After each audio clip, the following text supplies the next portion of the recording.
I don't know if I can even express how insanely chuffed I am to know that Tyler McNabb knows about this video series. I hope that I do your views justice, sir. And I hope that the rest of you all enjoy this video.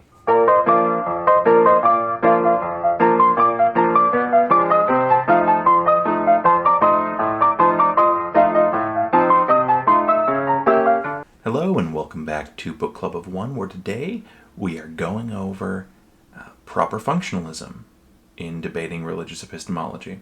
This chapter is written by Tyler McNabb, and I'm particularly excited to go through this chapter because this was essentially my view prior to reading this book.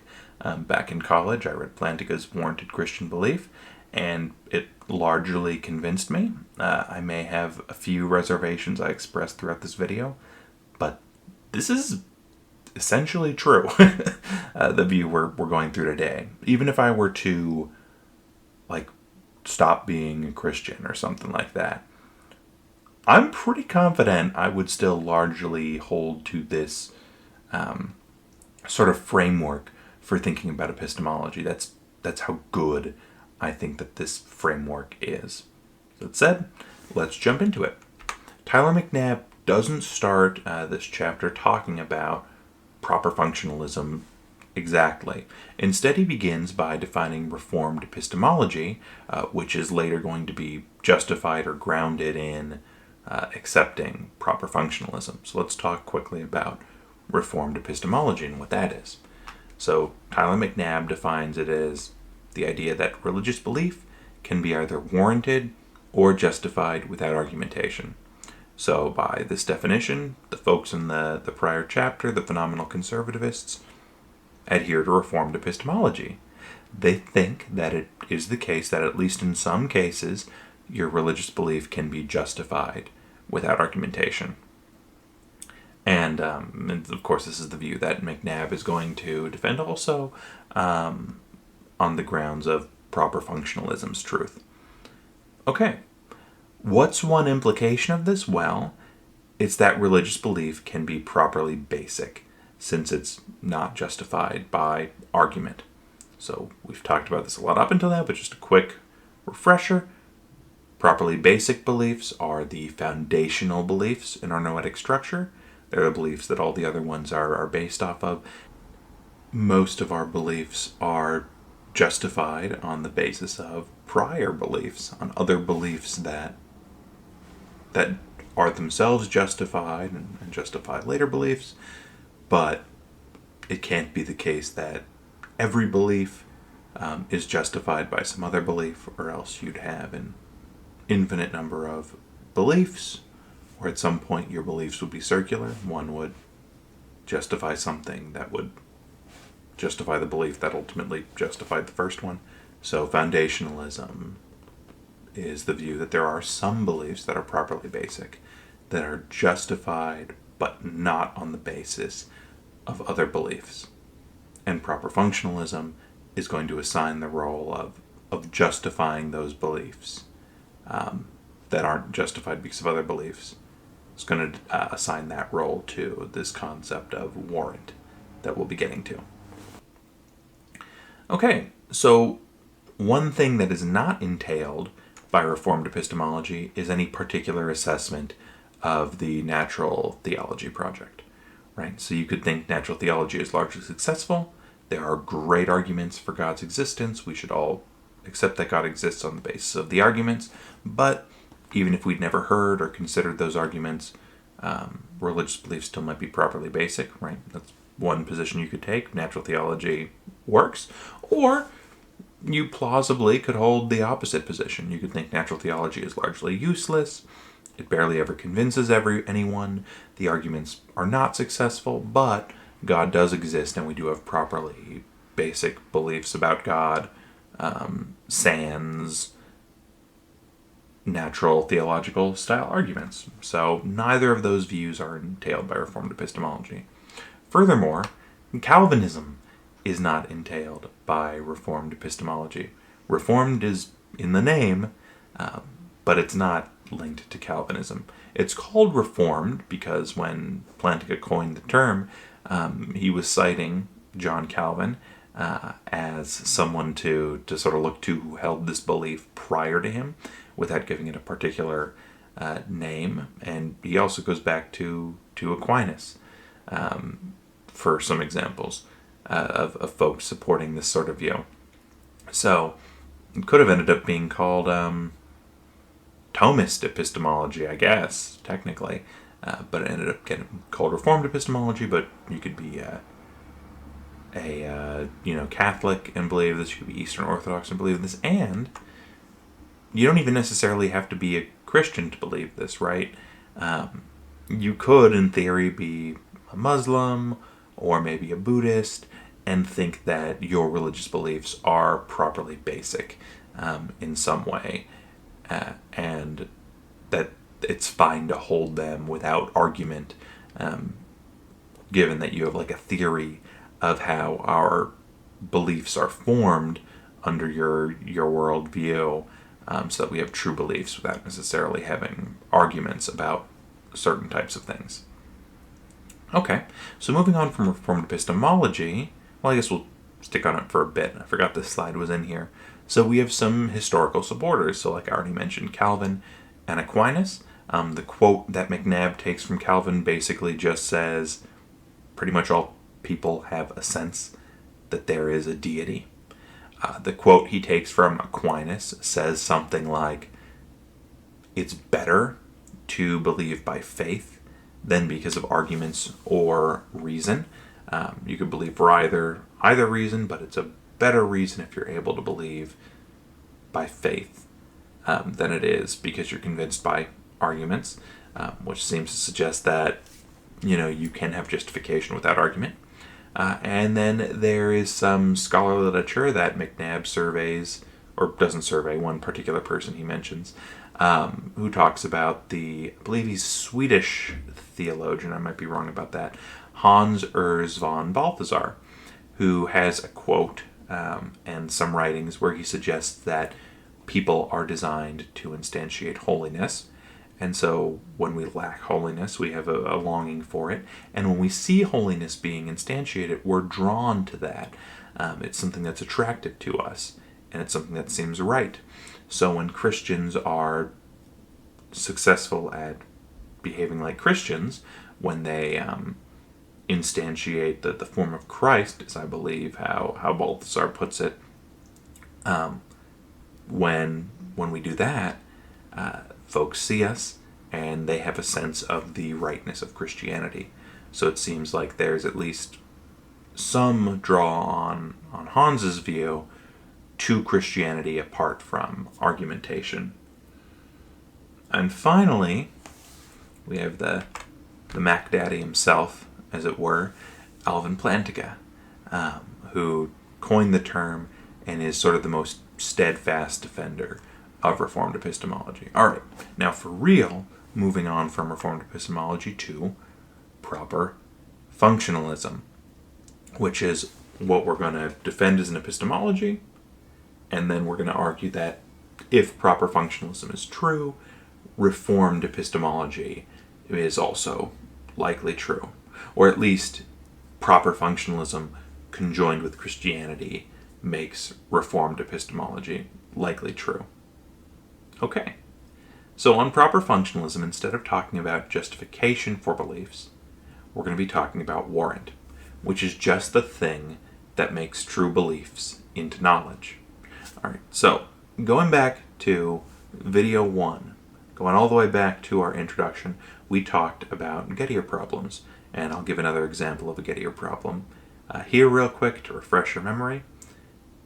And remember, Gettier problems are just examples where you can have a justified belief, and the belief can be true, but the belief doesn't seem like it's knowledge, right?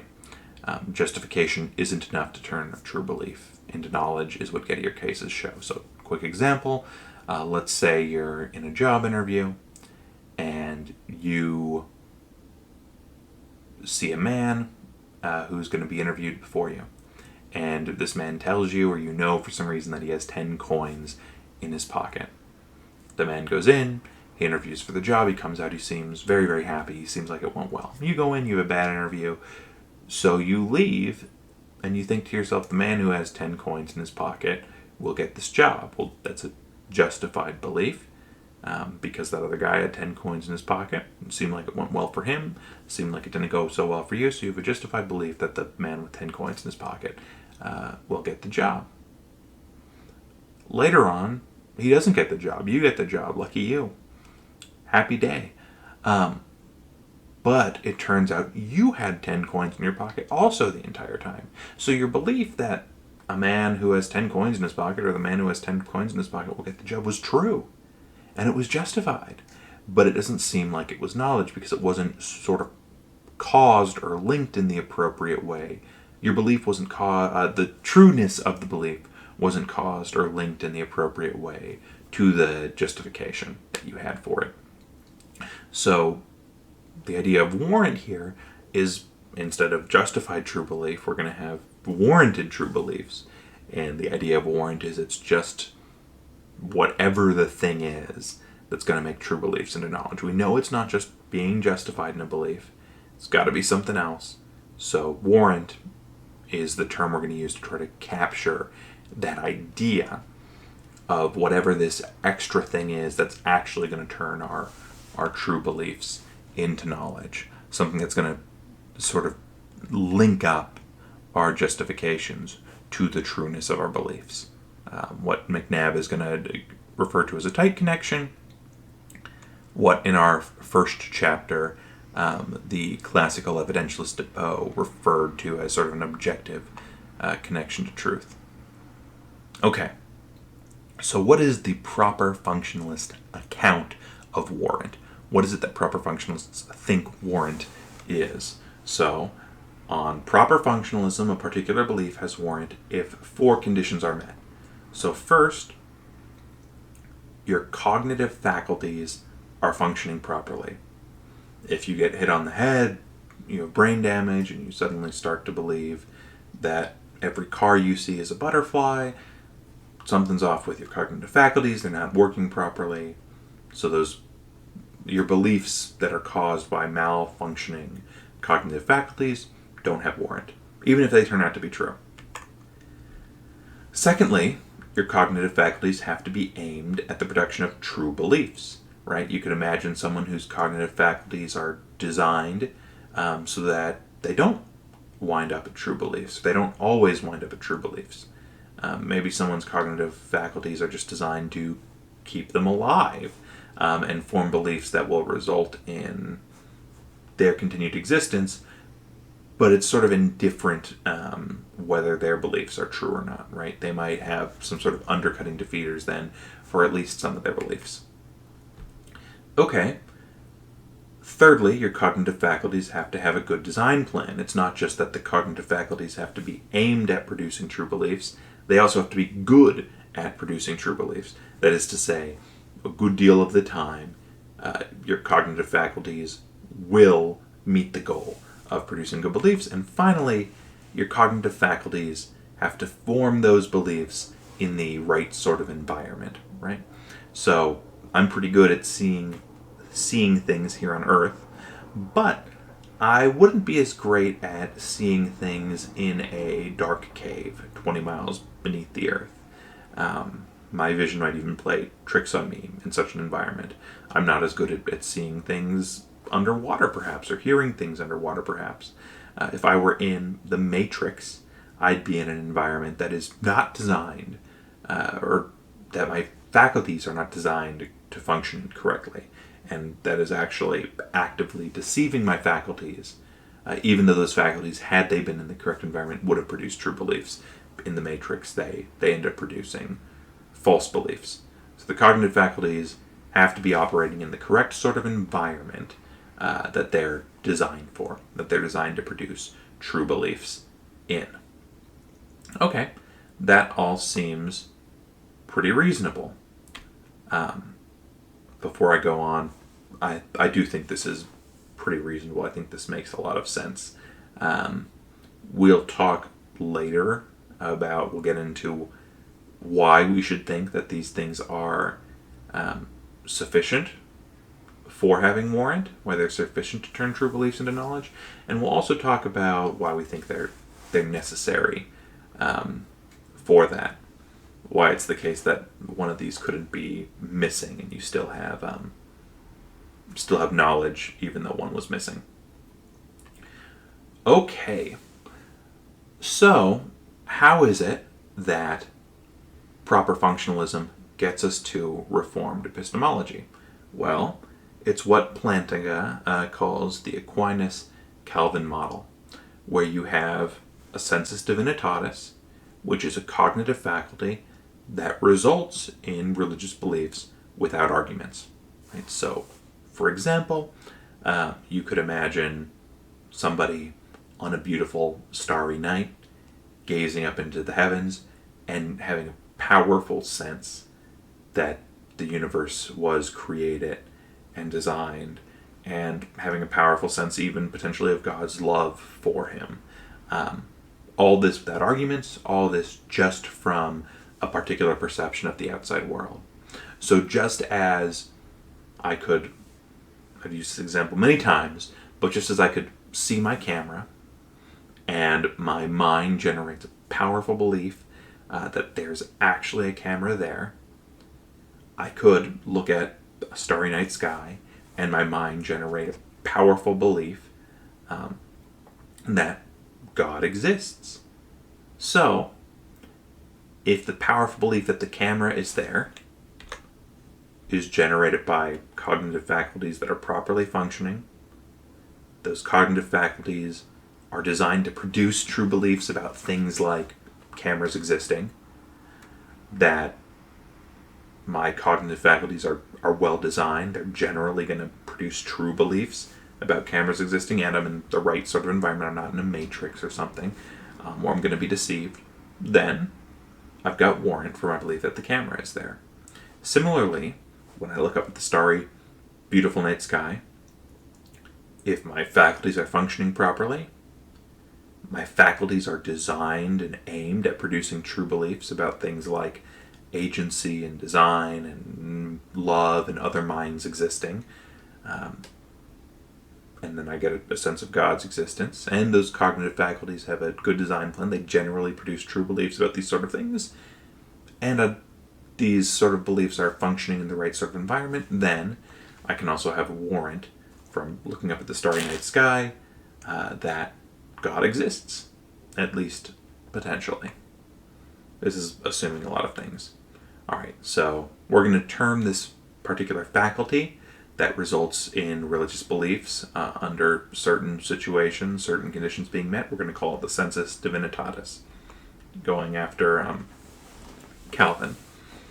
Okay, so on the Aquinas-Calvin model, if the sensus divinitatis is operating under proper functionalist constraints, then theistic belief has warrant without evidence.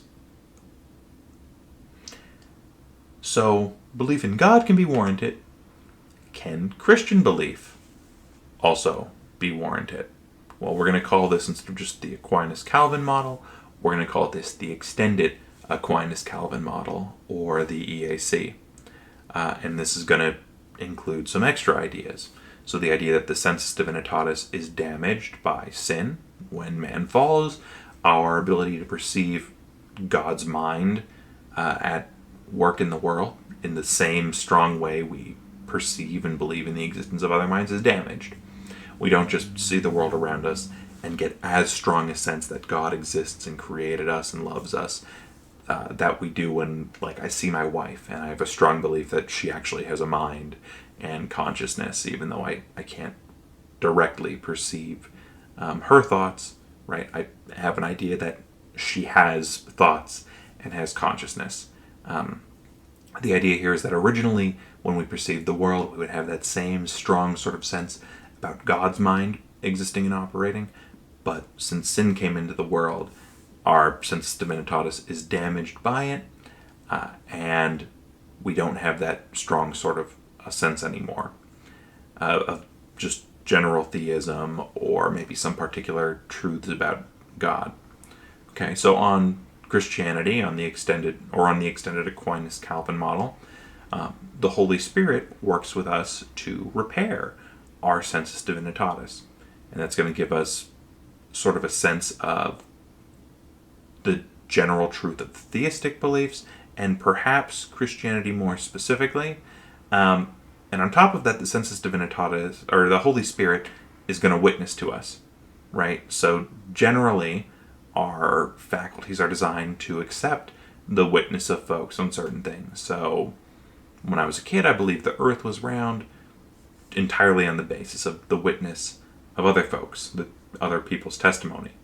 So our senses are designed to produce true beliefs without argument when we're given testimony. We're designed to accept those. So if the Holy Spirit is witnessing to us and causing beliefs to arise about the truth of Christianity in particular, as opposed to theism more generally, assuming those beliefs are caused correctly by the Holy Spirit witnessing to us and causing them, we have reason to accept them and think that they're warranted on that basis. So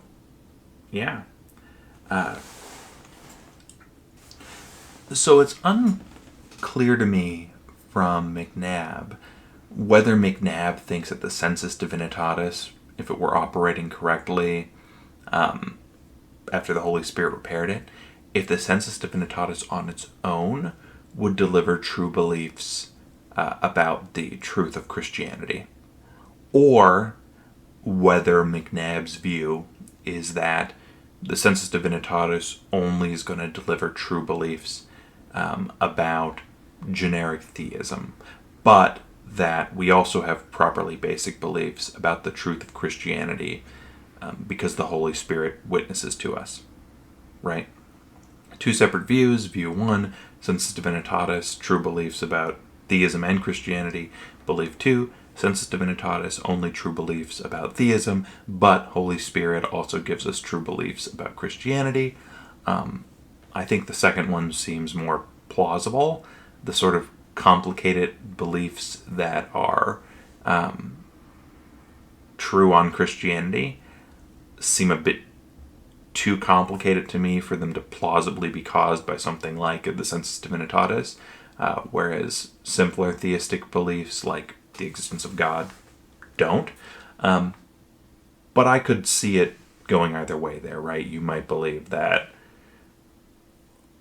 our faculties produce a lot of really complicated, properly basic beliefs without argumentation.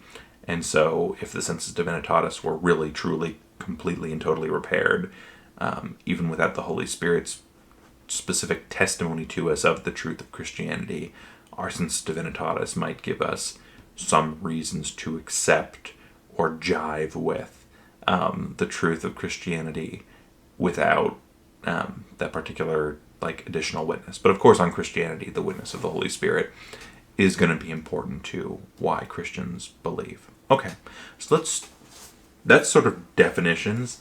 That's sort of like the general outline of things. So Reformed Epistemology, religious belief justified without argument, proper functionalism, those four particular conditions that you need in order to have warrant, and then the Aquinas-Calvin model, how you get from proper functionalism to Reformed Epistemology. Okay, so here's the outline that McNabb gives for the rest of the chapter.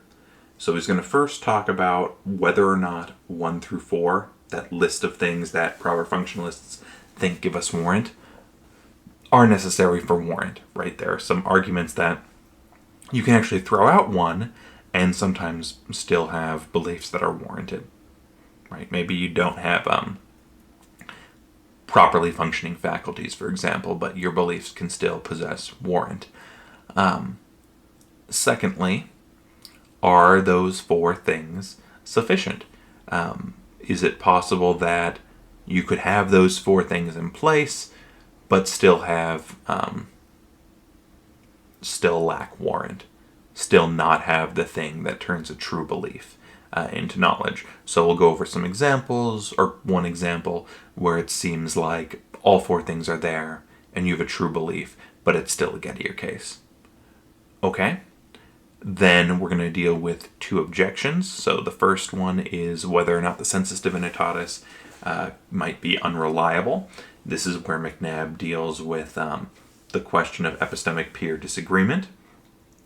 And then finally, we're going to deal with whether or not divine hiddenness might be a defeater for this whole sort of view. Proper functionalism with the Aquinas-Calvin model, justifying Reformed epistemology. Okay, so let's start off with questioning whether or not 1 through 4 are necessary.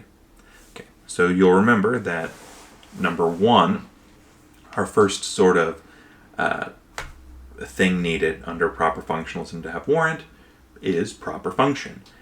Your senses have to be, operating in the way they're designed to.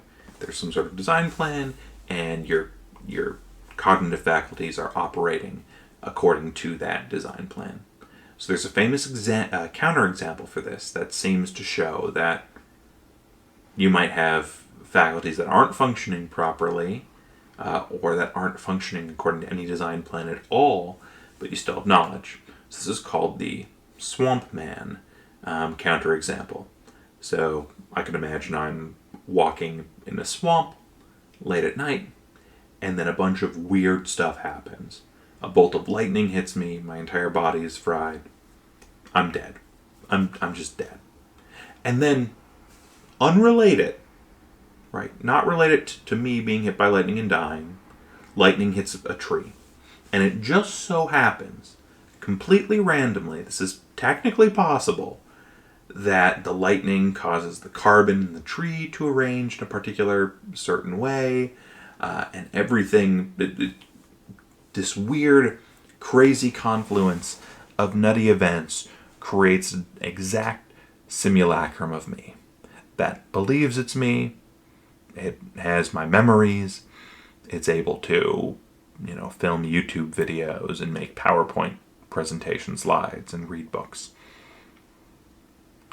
This thing, this swamp man, doesn't have a design plan for its cognitive faculties at all. There's no particular way or design plan according to which its cognitive faculties ought to be functioning. So there's no proper function here. But it still seems like the swamp man does have warrant for things, right? He's doing all the things that I would do. So in what way does he lack warrant? If just because there's no way his faculties ought to be functioning. There's no proper function involved. Okay. What might we say to this? Well, we could, bite the bullet. We could say, well, proper function isn't actually necessary for warrant, and make a more complicated sort of thing that's needed in order for that we can say, oh, this thing does have justified beliefs. But McNabb and others would actually, not abandon proper functionalism and want to try to defend the idea that Swamp Man actually doesn't have warrant for his beliefs. Swamp Man's beliefs are not being caused according to any design plan. They're not properly functioning. So even though his beliefs all happen to be correct, because by chance he was configured to have a mind that operates in the same way as mine does, McNabb wants to say he actually the other option would be to say, oh, Swamp Man does have proper function somehow, and but that's a bit iffy. McNabb wants to say, no, I'm going to give a counterexample to this, and arguments for why Swamp Man doesn't have proper function. So first counterexample is the Billy and Zork. I'll call it a counterexample. So it's an example of where there's no proper function and there's also no knowledge. Okay, so Billy is a normal Earth baby. He's a human baby. And Billy is born with a malfunctioning faculty such that, I believe the example is whenever red objects are hidden, Billy lacks object permanence. Right? So a red apple goes behind a tree, Billy doesn't believe that the red apple exists anymore. Right? Now he has object permanence for things of different colors, and blue items go behind the tree, he believes they still exist, but red items, his mind is wired in such a way that when they go out of his line of sight, they cease to exist. Zork is from a parallel Earth, or from another planet somewhere. And on this planet, when red things go behind stuff, they actually do cease to exist. Red things no longer exist on this planet as soon as they're out of your line of sight. And so Zork's people, alien baby Zork from the parallel universe or from the other planet, have evolved faculties where when blue things or green things go behind objects, they have object permanence, but they don't have object permanence for red things.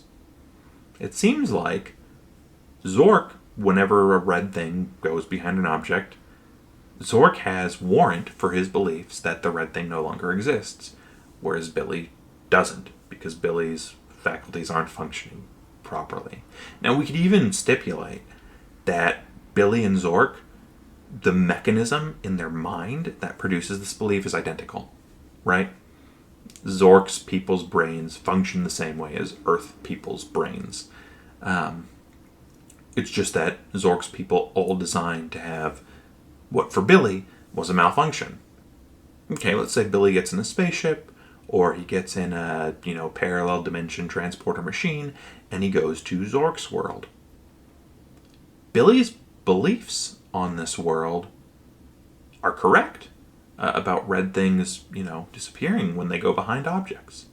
And his beliefs are formed in precisely the same way as Zork's.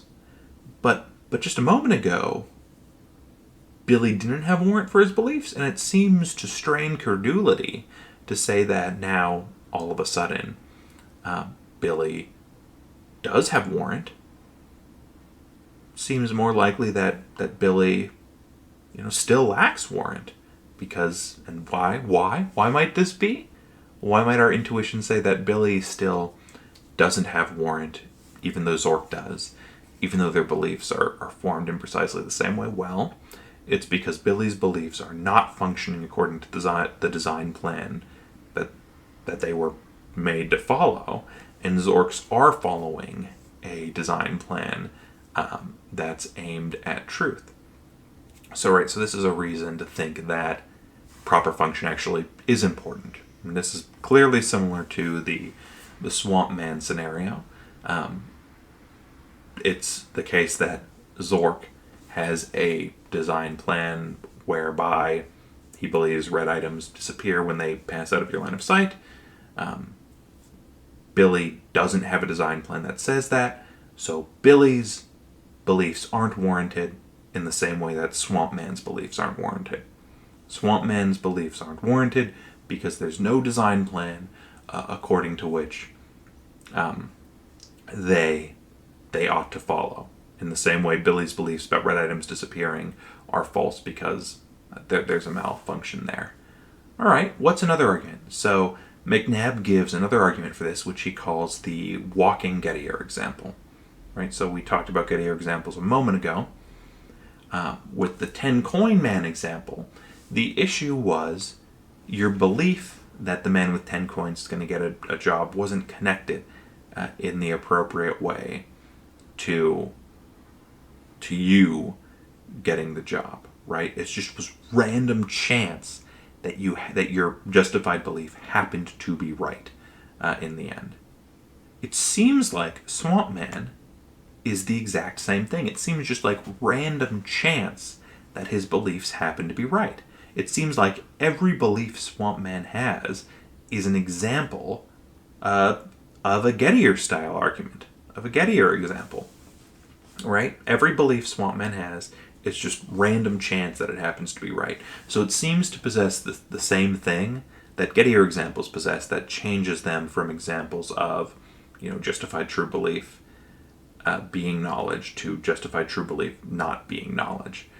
It seems like all of his beliefs possess that. So it seems like we have good reason to think that Swamp Man's beliefs, even though they're true and even though they're internally justified subjectively to him, that they still lack warrant, because every single one of his beliefs seems like it's probably a Gettier example.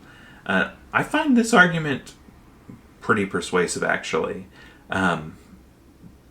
I do. Like, before this, I thought the swamp man argument was a more powerful response to proper functionalism, but I think this comparison between each of the swamp man's beliefs and Gettier examples is pretty powerful. It does seem like they possess the same thing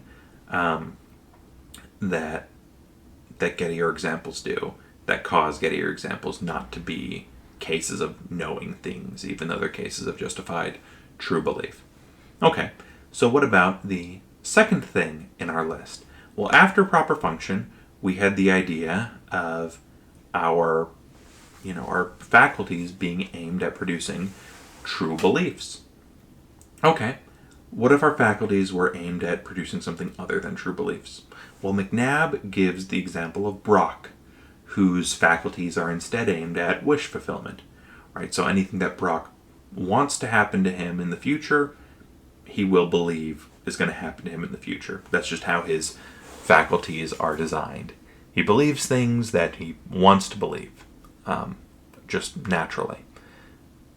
Should we think that he has knowledge of things? Well, let's say some of his beliefs turn out to be true. Let's say Brock believes that at time t in the future, a beautiful woman is going to propose to him. Let's even say he believes it's a particular beautiful woman. He believes this entirely on the basis of the fact that he would like it to happen. Now let's say that it does happen.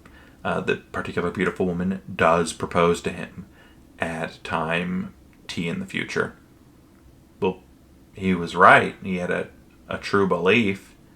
And since all of his beliefs are produced this way, he seems like he might even have subjective justification, although that's not really important at this point. The point is he had a true belief, and it was produced by his faculties, but his faculties weren't aimed at producing true beliefs in this particular case, or potentially ever.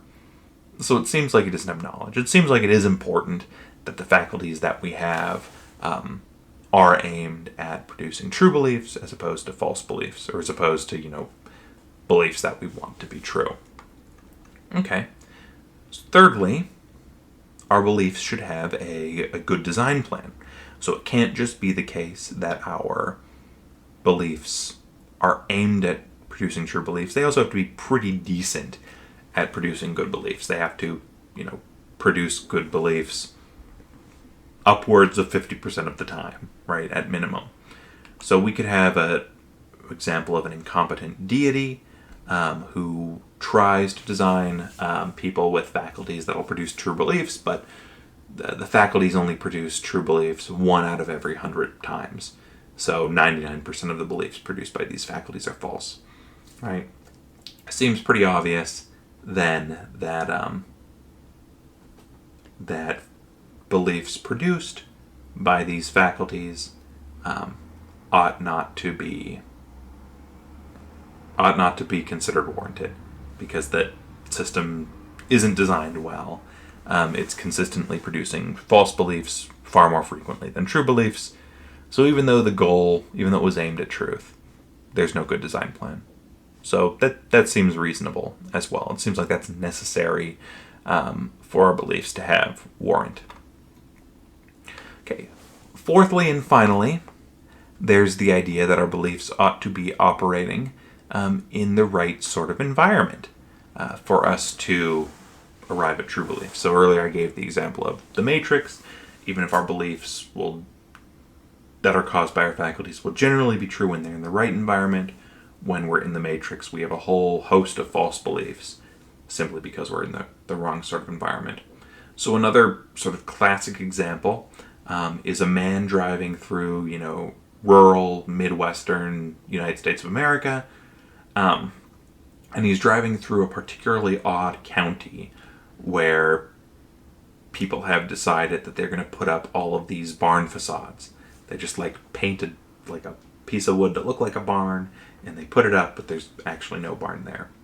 If you don't know you're driving through this odd county, you're going to see all of these barn facades, and you're going to form the belief, oh, there's a barn over there.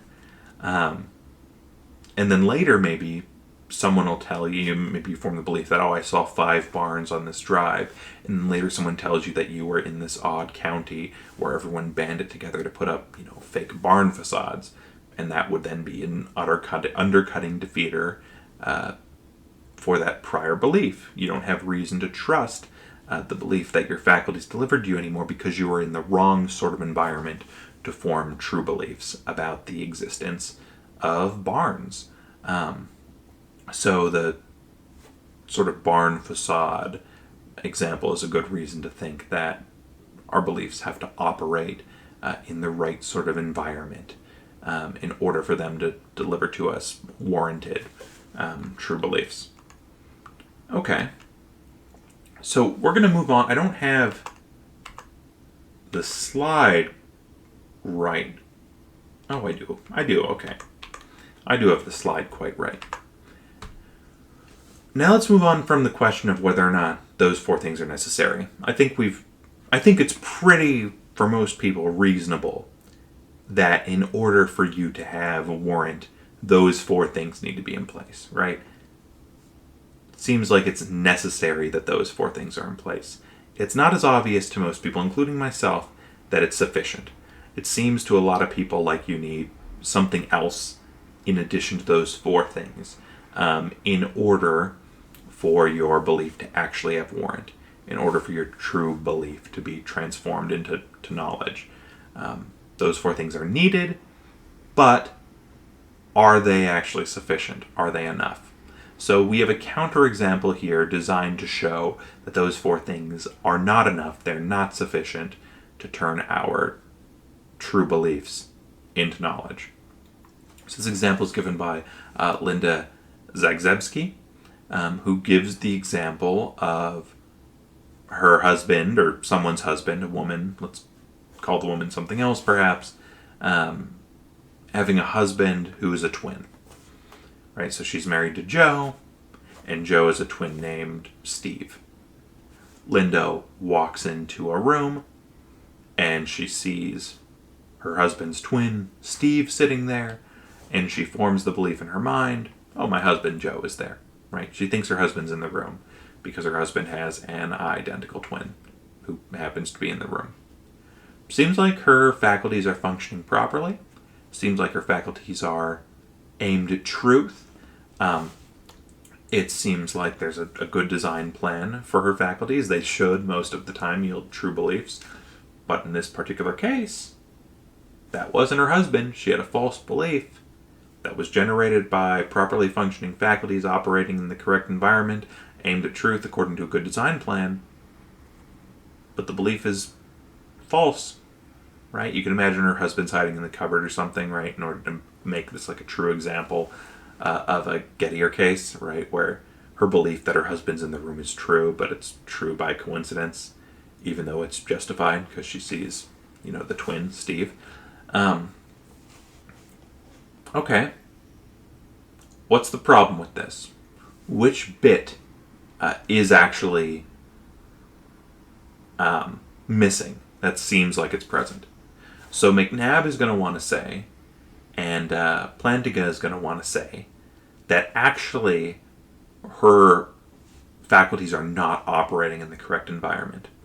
The environment for forming true beliefs has been compromised in an important way by the fact that, even though no one's trying to fool her, right, this isn't a trick, it just happens that it's Steve and not Joe,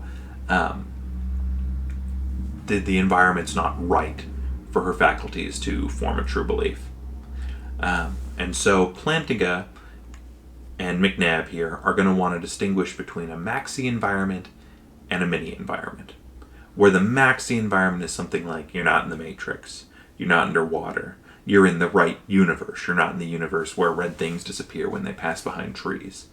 And the mini environment is the particular circumstances that make forming this particular true belief favorable or not. So in this particular circumstance, the mini environment is compromised. Her faculties are not going to produce the correct belief because it's not Joe, it's Steve, right? The mini environment is messed up. So Plantinga proposes what he calls a resolution condition. A belief B only has warrant if the MBE, it's the mini environment with respect to B and E, it's formed in, is favorable for the exercise of the particular faculty, right? So E stands for exercise of the particular faculty, B stands for belief. So particular belief only has warrant if the mini environment with respect to the belief and the exercise of the faculty producing the belief, it's formed in is favorable for the exercise of the particular faculty. And in the twin husbands example, the mini environment is not favorable for the exercise of the faculty. A bit of editorializing. Is that editorializing that a man named Eddie might do? I suppose. But some editorializing that I might add in here. I find this a bit hand-wavy. It's missing something important. This needs work. And there's been a lot of work done on it. I'm not saying you should necessarily find this entirely persuasive, because I don't myself, right? If the goal of this proper functionalist theory is to give us, a good alternative for a theory of knowledge, right? Warrant is the thing that actually changes, true beliefs into knowledge, not, justification or something else. It seems like this is a bit hand-wavy, but I do think it's the best theory we got right now, and I think with refining, there's some sort of catalog, perhaps. Maybe it's impossible to refine further. Maybe there's just like a catalog of all of the favorable conditions for our faculties functioning, for the exercise of our faculties, and that's just the definition, and it's just infinitely long, and this is the best we can do. Who knows? I find this personally a little bit unsatisfying, but I also think it's the best we can do, at least at this point in time, with the progress we're at with philosophy. Okay, we have pretty good reasons for thinking those four things are necessary to be in place for our beliefs to have warrant. We have pretty good reasons to think that they're sufficient. That once we add in this idea of mini environments, having our beliefs formed in a mini environment that's favorable for the exercise of our faculties, we have a pretty good reason to think that that warrant is sufficient to turn our true beliefs into knowledge.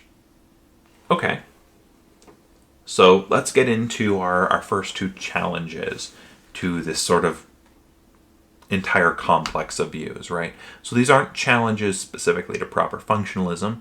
Rather, these are challenges to the idea that proper functionalism conjoined with Christianity is going to give us reformed epistemology, right? I'm going to add in something McNabb doesn't talk a lot about, but Plantinga does real quick here before we hit this slide. Plantinga thinks that if Christianity is true, it makes sense to think that God designed our faculties so that we're going to have true beliefs about his existence, right? We're going to form true beliefs. So Plantinga thinks that on Christianity, reformed epistemology is super likely. On atheism, it's not, right? On atheism, it's likely that our faculties that produce beliefs about God are not actually aimed at truth, right? If atheism is true, likely it's just a glitch in our cognitive faculties, and it's a belief-producing system that's not actually, aimed at truth. So that's what Plantinga is going to say. So what are some reasons to maybe doubt the idea that the sensus divinitatis is reliable? What are some reasons to think it's not? Okay, so we might have some literature on hyperactive agency detection devices, or McNabb just calls them hyper agency detection devices, where as we evolved, it was beneficial for our survival to perceive agency sometimes when there was none, right? If you had a hyperactive agency detection device that saw a lion or a tiger behind every bush, you would be extra cautious, and that extra caution was likely to, keep you alive. So we developed in order to perceive agency, even when there isn't any, just to be on the safe side. And this had, survival benefits, and so it was selected for. That's sort of the idea here. And this hyper agency detection device clearly isn't aimed at truth, right? It's hyperactive, is the idea, and this sort of evolutionarily developed sense of things is what causes our basic beliefs in God when we look at the night sky or whatever, right? We're designed and developed to perceive agency even when there is none, because it had survival benefits. So that's the idea here. So then the question is, why think this isn't aimed at truth, right? And this is where sort of Plantinga's ideas that aren't completely in this shorter essay really shine, where Plantinga says, so what? If God developed our senses in order to create beliefs about him through the evolutionary process, that doesn't mean they're not aimed at truth, right? Or that they're not operating according to a good design plan, even if it is a hyper agency detection device that's causing our beliefs. So if Christianity is true, we can still trust the deliverances of the hyper agency detection device when it comes up with God as existing. Okay, so what are some couple specific reasons why we might want to doubt the deliverances of our hyper agency detection device, if that's what the sensus divinitatis is, if that's what's causing our beliefs? Well, one reason is sometimes, at least, it clearly generates false beliefs. Things like ghosts and psychics and fairies we've believed in the past because of our hyper agency detection device. So that seems to be a reason to doubt its deliverances about God. Additionally, peer disagreement might give us a reason to think that the sort of deliverances of the sensus divinitatis aren't trustworthy. You have a Muslim, a Buddhist, a bunch of people all talking to each other in a bar. They all disagree, and they all think that they have, properly basic beliefs about their religion. It seems to all of them that this is true. Do these give us reasons to doubt the hyper agency detection devices or the sensus divinitatis' deliverances of beliefs to us?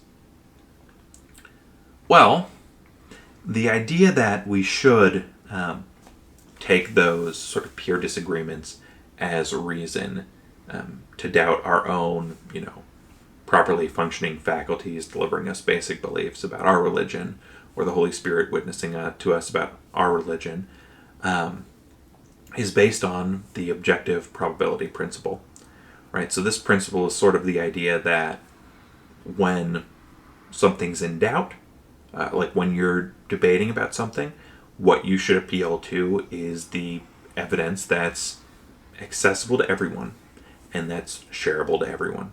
Since your own internal basic beliefs aren't accessible to everybody, really what you should talk about is what everyone does have access to. And so those sorts of peer disagreements do give us reasons to doubt our belief in our particular religion, right? However, the objective probability principle is clearly false. So let's consider the library thief example that McNabb gives. So suppose I'm known for stealing books from the library, is how this example goes. I check them out, I don't bring them back. Sometimes I put them under my overcoat and I take them out with me. I have a reputation for this, and I've been caught doing it multiple times, and I've done it multiple times. One night, Carmen Sandiego comes he doesn't use Carmen Sandiego, that's my addition, comes and steals the entire library or the entire section of books in the library that you're known for stealing. They're all missing. Everyone assumes it was you. There seems to be good evidence it was you. You don't have an alibi. And you have a history of doing this. Okay, but you have a strong recollection of not doing it. You know you were at home watching television or reading a book or whatever it was you were doing. Should you suspend your belief that you didn't do it because the evidence isn't accessible or shareable? Clearly not. Now, when trying to convince folks that you didn't do it, maybe you ought to only appeal to evidence that is accessible and shareable. Like right after, you should probably first express that you didn't do it. And the fact that you didn't do it is evident to you by, evidence that isn't accessible and shareable. Perhaps after that you should appeal to, the accessible and shareable data in order to convince others.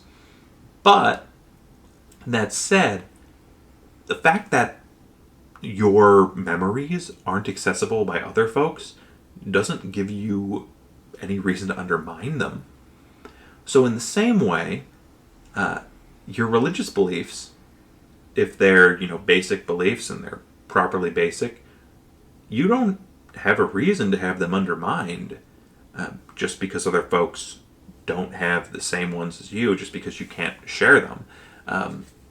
The objective probability principle is very clearly false, in my opinion. It's a good principle for arguing and discussing things, but it's not a good guiding principle for your own beliefs, because you do clearly have privileged knowledge about some things that other people don't. So again, right, a lot of this is going to come down to whether Christianity is true or not, whether Christian beliefs are basic or just whether they're just basic or whether they're actually properly basic, whether they actually have warrant or not. If Christianity is true, if God exists and he designed everyone, it seems exceedingly likely that the sensus divinitatis is reliable and your beliefs do have warrant. And those beliefs clearly shouldn't be undermined by the fact that other folks have different beliefs, right? Now, it's true that their basic beliefs or your basic beliefs are right? It's not the case that both are if they contradict. And it's not the case that both can even be properly basic. One of them is probably being formed by, malfunctioning faculties. But you don't have a reason to, once you consider, the fact, you have to consider first, maybe my faculties are malfunctioning.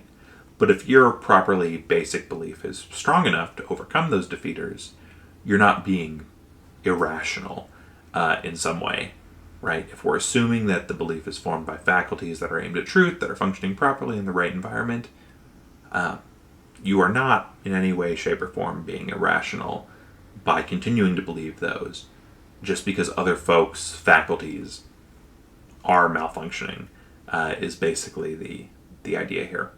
Okay. What's another objection to this? Well, so that response I just gave is called the classic Plantingian response. Plantingian response. Plantingian. However you want to pronounce it. So the idea is S's belief that P can deflect defeater D. If S still believes P on reflection of the defeater, P is the product of properly functioning faculties. The faculties have a good design plan and are aimed at truth. And finally, there's a high objective probability, right, in terms of frequency, how often the beliefs are true, that the belief produced under these conditions would be true. Right? You still have warrant, and you're justified in deflecting a defeater D if those things obtain. Now, if that last one, if the idea that there's a high objective probability that the belief produced under these conditions would be true, if that's false, or if it's false that 3, if 3 is false, that the faculties are successfully aimed at truth, if that's not true, well then you're not justified. You don't have warrant, right? And you'd be mistaken. But if those things are true, you wouldn't be mistaken. So yeah. So it really, and that's what it comes down to. In the end, is, does God exist? Are the faculties successfully aimed at truth? Because God designed them in that way. Is there a high objective probability that the belief is generally going to create under those conditions is going to be true? That's what it comes down to. And if those things are true, well, yeah, you can deflect the defeater with the classic Plantingian response. And this response is also going to be what we're going to use, at least partially, in response to the problem of divine hiddenness. So McNabb is going to give us a formulation of this. So if God exists, then God's perfectly loving. If God exists and he's perfectly loving, then no one reasonably non-believes. No one reasonably doesn't believe in God if God exists and is perfectly loving. But some people do reasonably non-believe. Therefore, from 2 and 3, it's not the case that God exists and is perfectly loving. And then finally, from 1 and 4, God does not exist, right? So this is the problem of divine hiddenness. So, can the classic Plantingian response overcome this? Is it the case that we can just say, well, our belief in Christianity and our belief in God is formed by, if it's formed by properly functioning noetic structures, properly functioning faculties operating in the correct environment, we can still believe in God's existence. We have a reason to reject, one of the premises on the basis of the idea that the conclusion must be false because we have properly basic beliefs that God does exist. Can that sort of response sort of deflect this argument? So you'll remember from the very beginning that the extended Aquinas-Calvin model had an account, essentially, of divine hiddenness, of the noetic effects of sin, keeping us from having true beliefs about God. And so the idea is, sin disrupts our faculties and causes us not to naturally have true beliefs about God. So there's, sort of an account of this. There's a, short little thought experiment given in the book where somebody in the military is captured and they are blinded, hence the little man I drew with 2 eye patches, and they're deafened. I didn't know how to draw someone with ear patches, so I just drew ear muffs instead to demonstrate the lack of hearing. Now, this person's teammate or friend embarks on a mission to save them. And they come in and they yell for him to come over to the edge of his jail cell so they can pull him out, so they can rescue him. But of course he can't hear them. So they then wave their arms and their hands, but of course he can't see them. Is it the case that, like, the rescue attempt wasn't, well-intentioned in this case?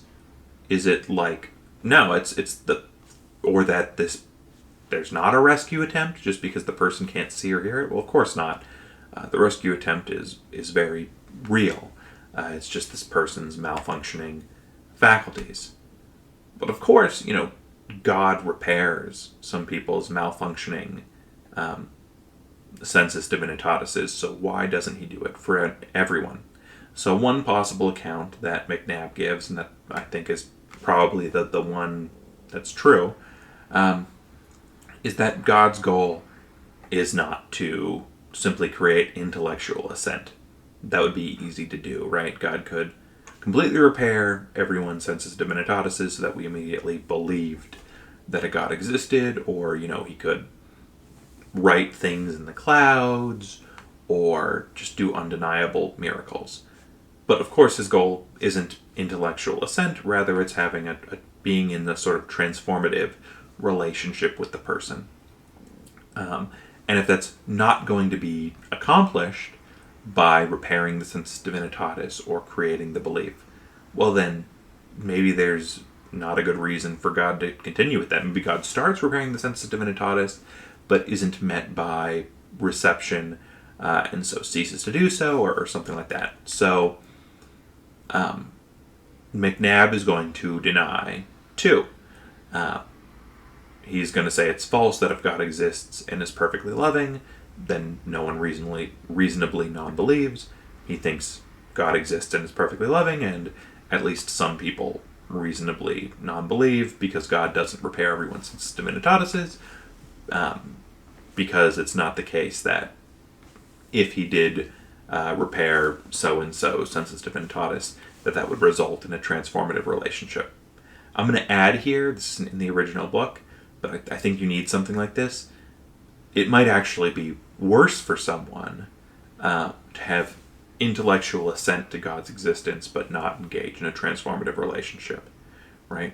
Arguably, even a lot of Christians who believe God exists might even be in a worse place than atheists, simply because they believe in God but are in active sort of rebellion against him and his will, and are not engaging in transformative relationship with him, even though they know it's possible. So in that way, even reasonable non-belief might be potentially an act of God's grace. So once again, even if this doesn't seem entirely plausible, right, the classic Plantingian response still bears sway, right? The idea that, we have good reason to deny the conclusion of the argument, right? We think God does exist, so we're going to deny 5. We're going to deny 4. We're going to think we have good reason for doing that properly, basically. And if that reason is strong enough, right, we can deflect the defeater. Right? We still have to deny one of the premises, and that denial might not seem like the super most plausible thing ever, but given that the belief in God's existence is properly basic, it's made more plausible. All right. Hopefully you enjoyed this video. Hopefully this was a sort of good introduction to Plantinga. I can't recommend reading Warranted Christian Belief highly enough. It is a wonderful book. And we will be back next time with the responses in religious epistemology. We're going to come back and we're going to look at the responses to the proper functionalist account. Thank you so much for joining us, and I hope you have a wonderful week, a wonderful life.